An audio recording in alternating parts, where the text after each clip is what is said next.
चूंकि 1947 का जो विभाजन मजहब के आधार पर हुआ था, तो मजहब के आधार पर कोई भी ट्रिब्यूनल नहीं होना चाहिए, मजहब के आधार पर कोई कानून नहीं होना चाहिए, मजहब के आधार पर कोई आयोग नहीं होना चाहिए। तो सवाल यह है, जब भारत का संविधान इसका विरोध करता है तो वक्फ एक्ट क्यों? आज का दिन बहुत ऐतिहासिक है। संसद में भी वक्फ एक्ट के ऊपर चर्चा होगी और कोर्ट में भी वक्फ एक्ट के ऊपर चर्चा होगी। आज हमारी PIL कोर्ट में लगी हुई है और संसद में बाकायदा वक्फ कानून को बदलने के लिए बिल आ चुका है। सवाल यह है कि क्या भारत का संविधान वक्फ कानून बनाने की इजाजत देता है? क्या भारत के संविधान में वक्फ शब्द कहीं है ही नहीं, एक भी बार शब्द नहीं आया। भारत का संविधान कहता है मजहब के आधार पर कोई बोर्ड नहीं होना चाहिए, मजहब के आधार पर कोई कानून नहीं होना चाहिए, मजहब के आधार पर कोई ट्रिब्यूनल नहीं होना चाहिए। भारत का संविधान केवल 2 लोगों को स्पेशल छूट देता है। भारत का संविधान कहता है कि महिलाओं के लिए अलग से आयोग बन सकता है, महिलाओं के लिए अलग से मंत्रालय बन सकता है, महिलाओं के लिए अलग से कानून बन सकता है। तो आपके पास महिला एवं बाल विकास विभाग है, आपके पास महिला आयोग भी है। ऐसे ही भारत का संविधान SC ST के लिए अलग से आयोग बनाने की परमिशन देता है, SC ST के लिए अलग से कानून बनाने की परमिशन देता है। तो आपके पास SC ST के लिए कानून है, SC ST के लिए अलग से आयोग भी है। आप चाहें तो SC ST के लिए अलग से ट्रिब्यूनल भी बना सकते हैं, आप महिलाओं के लिए अलग ट्रिब्यूनल भी बना सकते हैं, क्योंकि भारत का संविधान कहता है कि महिला और SC ST दलित आदिवासियों के लिए आप अलग से कानून बना सकते हैं, ट्रिब्यूनल बना सकते हैं, उनके लिए अलग से योजनाएं बना सकते हैं, उनके लिए अलग से पैसा खर्च कर सकते हैं। लेकिन भारत का संविधान ये कहता है कि चूंकि 1947 का जो विभाजन मजहब के आधार पर हुआ था, तो मजहब के आधार पर कोई भी ट्रिब्यूनल नहीं होना चाहिए, मजहब के आधार पर कोई कानून नहीं होना चाहिए, मजहब के आधार पर कोई आयोग नहीं होना चाहिए। तो सवाल यह है, जब भारत का संविधान इसका विरोध करता है तो वक्फ एक्ट क्यों? और संविधान तो पहले विरोध कर रहा था। 1976 में भारत के संविधान में सेकुलर शब्द और जोड़ दिया गया। जब भारत एक सेकुलर देश हो गया, और सेकुलर का मतलब इक्वल अपॉर्चुनिटी, हालांकि भारत में पहले भी था, ये तो हमारा पहले प्रीएम्बल में लिखा हुआ equality, justice, liberty, fraternity, unity, national integration. और जब स्पेशली हमने सेकुलर जोड़ दिया, तो फिर एक मजहब के लिए अलग से कानून क्यों, एक मजहब के लिए अलग से ट्रिब्यूनल क्यों, एक मजहब के लिए अलग से बोर्ड क्यों? 2 तरीका है, या तो भारत में के संविधान के प्रीएम्बल से सेकुलर शब्द को हटा दिया जाए, और जैसे मुस्लिम्स के लिए वक्फ बोर्ड है, ऐसे हिंदू बोर्ड बना दिया जाए, जैन बोर्ड बना दिया जाए, बौद्ध बोर्ड बना दिया जाए, सिख बोर्ड बना दिया जाए, पारसी बोर्ड बना दिया जाए, यहूदी बोर्ड बना दिया जाए, बहाई बोर्ड बना दिया जाए, जितने भी भारत में बोहरा बोर्ड बना दिया जाए, जितने भारत में सुन्नी बोर्ड बना दिया जाए, सिया बोर्ड बना दिया जाए, जितने भी भारत में लोग रहते हैं सबका अलग अलग बोर्ड बना दिया जाए। जैसे वक्फ ट्रिब्यूनल है, ऐसे अपना हिंदुओं के लिए अपना हिंदू ट्रिब्यूनल, जैन के लिए जैन ट्रिब्यूनल, बौद्ध के लिए बौद्ध ट्रिब्यूनल, सिख के लिए सिख ट्रिब्यूनल, बहाई के लिए बहाई ट्रिब्यूनल, ईसाई के लिए ईसाई ट्रिब्यूनल, पारसी के लिए पारसी ट्रिब्यूनल, सबके लिए अलग ट्रिब्यूनल बना दिया जाए।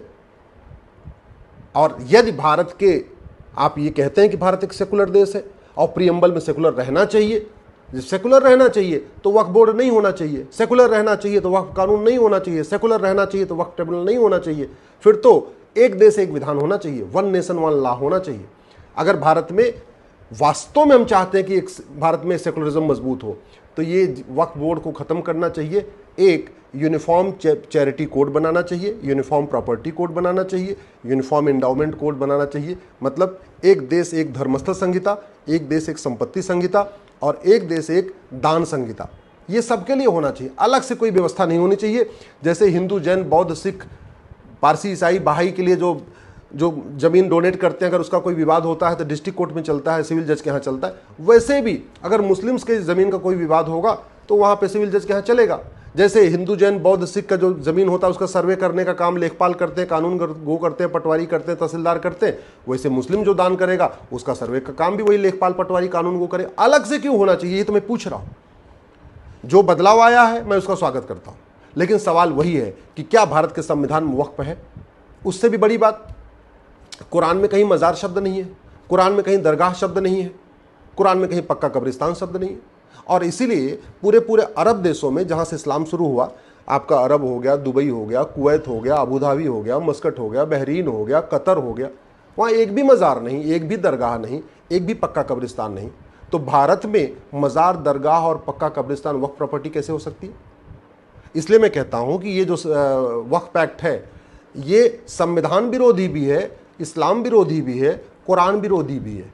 ये जो वक्फ एक्ट है ये अनकॉन्स्टिट्यूशनल है, अनकुरानिक है, अन इस्लामिक है। इसलिए भारत में अगर वास्तव में हम चाहते हैं कि सेकुलरिज्म मजबूत हो, समता, समानता, समरसता मजबूत हो, देश की एकता, अखंडता मजबूत हो, तो मजहब के आधार पर कोई योजना नहीं होनी चाहिए। और उससे भी इम्पॉर्टेंट क्या है, अब समय आ गया है कि माइनॉरिटी को डिफाइन कर दिया जाए। यूएन की डिफिनीशन कहती है कि 1% से ज़्यादा जो आबादी होती है वो माइनॉरिटी नहीं होती है। हम यूएन की डिफिनेशन अडॉप्ट क्यों नहीं कर रहे? जो कम्युनिटी कभी किसी देश पे शासन कर ली हो उसको माइनॉरिटी नहीं कहते हैं। तो मुस्लिम ने यहाँ शासन किया है, क्रिश्चियन ने यहाँ शासन किया है, तो वो माइनॉरिटी कैसे हो सकते हैं? तो अगर आप सोशल जस्टिस के हिसाब से देखें तो मुस्लिम और क्रिश्चियन दोनों कम्युनिटीज़ ने भारत के ऊपर रूल किया हुआ है, वो नहीं हो सकते। और अगर आप संख्या के हिसाब से देखें तो दोनों ही कम्युनिटी 1% से ज़्यादा है, तो भी उनको माइनॉरिटी का दर्जा नहीं मिल सकता। तो ये कानून, हम ये भी नहीं कह सकते ये माइनॉरिटी के लिए स्पेशल प्रिविलेज दिया हुआ है, ये वो दोनों मुस्लिम माइनॉरिटी भी नहीं है। सबसे इंपॉर्टेंट ये है कि जो ज़मीन कब्जा हो रखी है 10 लाख एकड़, उसका क्या होगा? भाई कानून इतना घटिया था, 1954 में नेहरू जी ने बनाया, 1984 में इंदिरा जी ने मजबूत किया, फिर उसको राजीव गांधी जी ने मजबूत किया, 1995 में नरसिम्हा राव ने उसको खतरनाक बना दिया, और 2013 में मनमोहन सिंह ने उसको खतरनाक बना दिया। ऐसा उसको अनलिमिटेड पावर दे दिया कि नतीजा हुआ कि 9 लाख ज़मीनों पे वो कब्जा करके बैठ गया, और 9 लाख जो संख्या में 9 लाख जो प्रॉपर्टी है उसका टोटल एरिया 10 लाख एकड़ है। 10 लाख एकड़ का मतलब दुनिया के 50 देशों का क्षेत्रफल 10 लाख एकड़ से कम है। यानी दुनिया के 50 देशों का जो क्षेत्रफल है उससे ज़्यादा ज़मीन भारत में वक्फ बोर्ड के पास है। उदाहरण के लिए मालदीव का क्षेत्रफल मात्र 75,000 एकड़ है। आप याद रखिए, मालदीव एक इस्लामिक कंट्री है, भारत का पड़ोसी देश है, पहले भारत का हिस्सा था, अब वहाँ से हिंदू जैन बौद्ध सिख खत्म हो चुके हैं। उसका टोटल क्षेत्रफल 75,000 एकड़ है, और भारत में वक्फ बोर्ड के पास 10 लाख एकड़ ज़मीन है। सिंगापुर का क्षेत्रफल 1,80,000 एकड़ है, और भारत में वक्फ बोर्ड के पास 10 लाख एकड़ ज़मीन है। इसका मतलब सिंगापुर के 5 गुने से ज़्यादा ज़मीन भारत में वक्फ बोर्ड के पास है। बहरीन का क्षेत्रफल 1,90,000 एकड़ है, भारत में वक्फ बोर्ड के पास 10 लाख एकड़ ज़मीन है। इसका मतलब बहरीन जो इस्लामिक कंट्री है उसके 5 गुना से ज़्यादा भारत में वक्फ बोर्ड के पास ज़मीन है। हांगकांग का क्षेत्रफल 2,75,000 एकड़ है, भारत में वक्फ बोर्ड के पास 10 लाख एकड़ ज़मीन है, यानी हांगकांग का 3 गुना से ज़्यादा ज़मीन भारत में वक्फ बोर्ड के पास है। डेनमार्क का क्षेत्रफल 3,45,000 एकड़ है, वक्फ बोर्ड के पास 10 लाख एकड़ ज़मीन है, यानी डेनमार्क का 2.5 गुना ज़मीन भारत में वक्फ बोर्ड के पास है। फिनलैंड का क्षेत्रफल लगभग 4 लाख एकड़ है, 3,90,000 एकड़ है, और भारत में वक्फ बोर्ड के पास 10 लाख एकड़ ज़मीन, यानी फिनलैंड का 2.5 गुना भारत में वक्फ बोर्ड के पास ज़मीन है। मॉरिशस का क्षेत्रफल मात्र 5 लाख एकड़ है, वक्फ बोर्ड के पास 10 लाख एकड़, यानी मॉरिशस का 2 गुना ज़मीन भारत में वक्फ बोर्ड के पास है। लग्जमबर्ग का क्षेत्रफल 6,40,000 एकड़ है, साइप्रस का क्षेत्रफल 8,30,000 है, जॉर्जिया का क्षेत्रफल 9,60,000 है।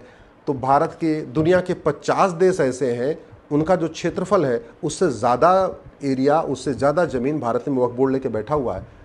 अगर ये जो कानून बदलाव हो रहा है, अगर ये रेट्रोस्पेक्टिव नहीं हुआ, आज से लागू हुआ, तो इस 10 लाख एकड़ ज़मीन का क्या होगा? मेरा ये कहना है, पहली बात तो ये होना नहीं चाहिए। अगर इसको जारी भी रखना है, बदलाव भी करना है, तो ये वक्फ एक्ट को 1947 से इसको लागू करना चाहिए। जैसे प्लेस ऑफ वर्शिप एक्ट बना था 1991 में, कांग्रेस ने बनाया, उसको लागू कब कर दिया, उसका डेट क्या है? 15 अगस्त 1947। ऐसे ही वक्फ एक्ट, ये जो वक्फ एक्ट है इसकी लागू करने की डेट होनी चाहिए 15 अगस्त 1947, कि 15 अगस्त 1947 के बाद जितनी ज़मीनों को वक्फ बोर्ड ने एक्वायर किया है, जितनी ज़मीनों को वक्फ प्रॉपर्टी डिक्लेयर किया है, उन सब का सर्वे होना चाहिए, उन सब पे सबको अपनी परमिशन होनी चाहिए, लोग अपने ऑब्जेक्शन फाइल करें, लोग दिखाएं, और बाय डिफ़ॉल्ट कोई भी ज़मीन वक्फ बोर्ड नहीं होनी चाहिए जब तक किसी ज़मीन पे ये प्रूव ना हो जाए कि वो ज़मीन किसने डोनेट किया, कब डोनेट किया, किसके सामने डोनेट किया, कौन कौन गवाह थे, तब तक उस ज़मीन को वक्फ प्रॉपर्टी नहीं मानना चाहिए। मनमाने इस वक्फ बोर्ड की अनलिमिटेड पावर का नतीजा है उत्तराखंड के जंगल वक्फ प्रॉपर्टी हो चुके हैं, हिमाचल में पूरी पहाड़ियाँ वक्फ प्रॉपर्टी हो चुकी हैं, तमिलनाडु का गांव वक्फ प्रॉपर्टी हो गया, तमिलनाडु का मंदिर वक्फ प्रॉपर्टी हो गया। अभी कुछ दिन पहले हैदराबाद के छोटे वैसी कह रहे थे कि वहाँ के एयरपोर्ट भी वक्फ प्रॉपर्टी है। कुछ दिन पहले नेताजी कह रहे थे कि अंबानी का जो जहाँ घर बना है वो भी वक्फ प्रॉपर्टी है। ऐसे तो फिर अभी एक जज साहब का बयान आया है मध्य प्रदेश हाई कोर्ट के, वो कह रहे हैं कि भैया तुम कागज़ दिखाओ, बिना कागज़ नहीं दिखाओगे तो कैसे मान लें वक्फ प्रॉपर्टी। वो कह रहे थे आप ऐसा अगर यही हालत रही तो पूरा भारत वक्फ प्रॉपर्टी हो जाएगा। ये मनमानी रुकनी चाहिए, ये कानून ख़त्म होना चाहिए। मैं फिर से कह रहा हूँ, या तो आप वक्फ कानून को ख़त्म कर दीजिए, सबके लिए एक देश से कानून बना दीजिए, और नहीं अगर मज़हब के आधार पर कानून बनाना है तो जितने और भी रिलीजन हैं सबको अपना अपना बोर्ड बनाने की परमिशन होना चाहिए, सबको अपना अपना ट्रैवलर बनाने की परमिशन होना चाहिए। और भारत में प्रियम्बल में फिर सेकुलर शब्द नहीं होना चाहिए। सेकुलर और मज़हब के आधार पर कानून ये एक साथ नहीं चल सकते। या तो भारत सेकुलर है तो फिर मज़हब के आधार पर कोई ट्रिब्यूनल नहीं होगा, कोई योजना नहीं होगी, कोई जो है अलग से बोर्ड नहीं होगा, और ये चलाना है तो जैसे वक्फ बोर्ड है, ऐसे हिंदू, जैन, बौद्ध, सिख, पारसी, ईसाई बोर्ड भी होना चाहिए, यहूदी बोर्ड भी होना चाहिए, बहाई बोर्ड भी होना चाहिए, और फिर संविधान में सेकुलर नहीं होना चाहिए। दोनों एक साथ नहीं चल पाएंगे। मैं आशा करता हूं कि आप मेरी बात से सहमत होंगे। इस वीडियो को अधिक से अधिक शेयर करिएगा, अपने सांसद को ज़रूर भेजिए, अपने विधायक को ज़रूर भेजिए। इस वीडियो को आप किसी कलेक्टर को जानते हैं, आईएएस को जानते हैं, आईपीएस को जानते हैं, जज को जानते हैं, ये वीडियो उन तक भेज दीजिए। इस वीडियो को अधिक से अधिक फैलाइए, क्योंकि कानून, अगर हमने वक्फ एक्ट की अनलिमिटेड पावर को कंट्रोल कर दिया, लेकिन अगर उसकी हमने जड़ को नहीं ख़त्म किया, आने वाले टाइम में हो सकता है उसको दोबारा फिर से, जो आज बदलाव किया जा रहा है उसको बदल के जो पुराना वाला कानून था उसको फिर से लागू कर दिया जाए। इसलिए कहते हैं ना, न रहेगा बांस न बजेगी बांसुरी। वक्फ एक्ट होना नहीं चाहिए, वक्फ बोर्ड होना नहीं चाहिए, वक्फ ट्रिब्यूनल होना नहीं चाहिए। सबके लिए एक देश एक विधान। ट्रिब्यूनल जैसे एनजीटी है, सबके लिए खुला हुआ है। इनकम टैक्स का ट्रिब्यूनल सबके लिए खुला होता है। अपना जीएसटी का ट्रिब्यूनल है, सबके लिए खुलता है। भारत में 20 ट्रिब्यूनल चल रहे हैं, लेकिन कोई भी ट्रिब्यूनल मजहब के आधार पर नहीं है। भारत का संविधान मजहब के आधार पर ट्रिब्यूनल बनाने की परमिशन नहीं देता। तो फिर वक्फ ट्रिब्यूनल क्यों चलना चाहिए मजहब के आधार पर? ये खत्म होना चाहिए।